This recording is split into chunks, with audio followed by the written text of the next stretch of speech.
Do you think some of these IPOs are a little too red hot, Kourtney? Well, it's so good to see you today, Sully. Really appreciate it. It's really interesting to see what the market is valuing and what it's not. I think what we're seeing is a shift in what society values, right? When we think about the digitization of society and you think about the Squares and the PayPals, those are companies that no one would have expected to be valued in the way that they're valued. But you know why they're valuable?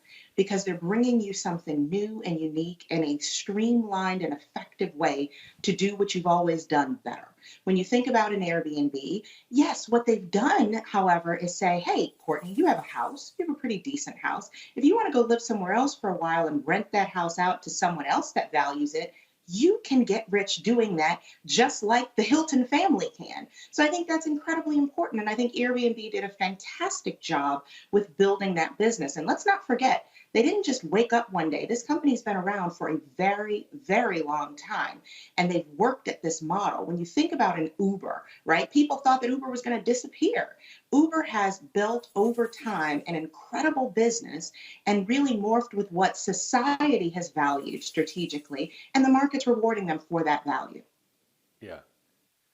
And I was thinking, Kourtney, last night about it's all about a platform. All these companies, they don't really have products. I mean, Twitter is really an empty warehouse. They fill it with our words and our picture. Facebook, TikTok, all the same way. Airbnb, your homes, your apartments.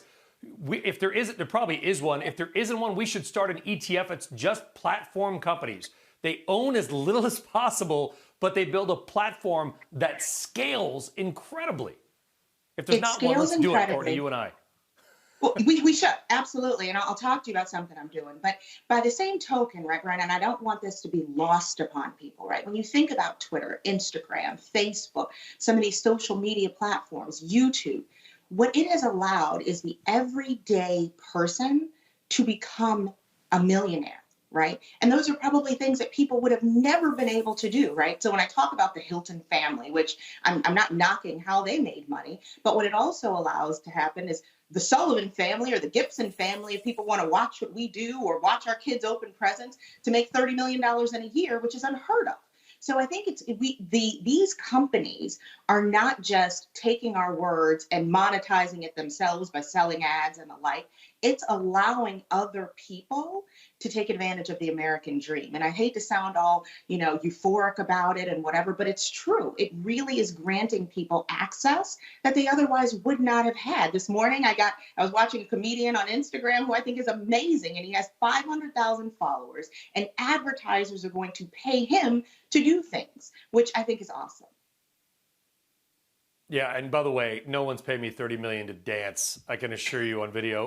Kourtney, outside, they pay me not to dance. Outside of that, okay, we are seeing this shift. We mentioned small caps, right? I know they're boring. They don't talk about them a lot. The CEOs don't come on CNBC much.